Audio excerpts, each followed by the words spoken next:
You don't need that." I stared at her. A folkkeeper may carry his bag wherever he pleases. She dropped her eyes at last. "Come along." There is power in silence. I have always known that. I stumbled up the curling stone steps into the smell of Matron's cheap tallow candles. Does she never notice her drawing room smells faintly of sheep?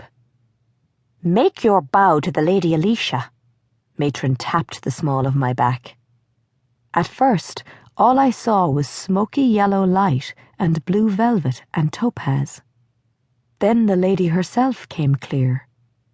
I don't care for beauty, not in the ordinary way, but she was something quite out of the ordinary. Rich chestnut hair, snapping black eyes, a creamy neck rising from a circlet of golden jewels. I was tempted to reach out to see if they would burn, but that would have been childish. I am never childish. "Your bow!" cried Matron. "We won't insist on the bow."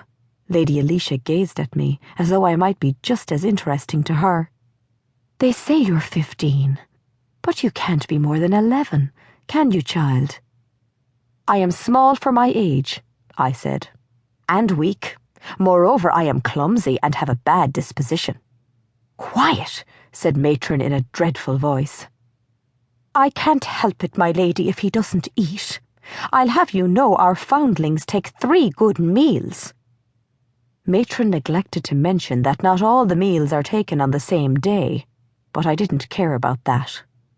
I don't need to eat. "An economical addition to our household," said a third voice, and a man stepped from the curtained recess of the window. He was perhaps as old as 40, with an ivory angel face and glossy black curls. The rest of him was black and white too, all satin and lace. Rather a dandy, which I despise, but at least Matron must know how tawdry she looked beside him. "Even supposing he's the right age," said the man, "there's another bigger problem. We came expecting to find a girl." "My husband instructed Sir Edward and me to fetch a Corinna stone wall," said Lady Alicia. "Corin and Corinna sound alike, but turn out to be quite different things." What a dreadful sinking feeling came over me then. After 4 years of passing as Corin, I thought I'd never be caught. No one ever suspects a folkkeeper could be a girl. "We have only a Corin," said Matron.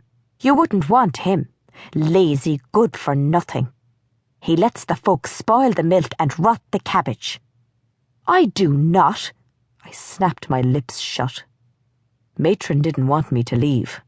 I was the best folkkeeper she'd ever had.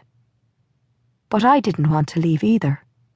I remembered too well the endless carrying of water buckets and scrubbing of floors and humiliations of Corinna before I burned my skirts and turned into a boy and a folkkeeper. Lady Alicia put out her hand. "Won't you come see my husband? Only he can say if you're the child he's seeking.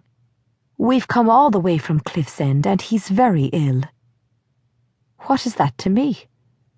But I couldn't help thinking of the stories of Cliffsend, the largest of the Northern Isles, running with miles of underground caverns. The folk there are said to be fierce and wild, drawing great strength from the stone all around. The Isles have more than their share of the other folk, boglemen and seal folk, and hillhounds, as well as the folk themselves, which are to be found everywhere. "You'll get nothing but trouble from the lad," said Matron. "I'll see your husband," I said to Lady Alicia, although I'd make sure I wasn't the child he wanted. Matron would learn she couldn't lie about me. But I never spoke my anger. No, you must never give your anger away. Lady Alicia's carriage was crimson, with a gold coat of arms on the door. Everything belonged to her, I gathered. Sir Edward, for all his fine clothes, was but his lordship's cousin, related to the lady by marriage. I slid about on the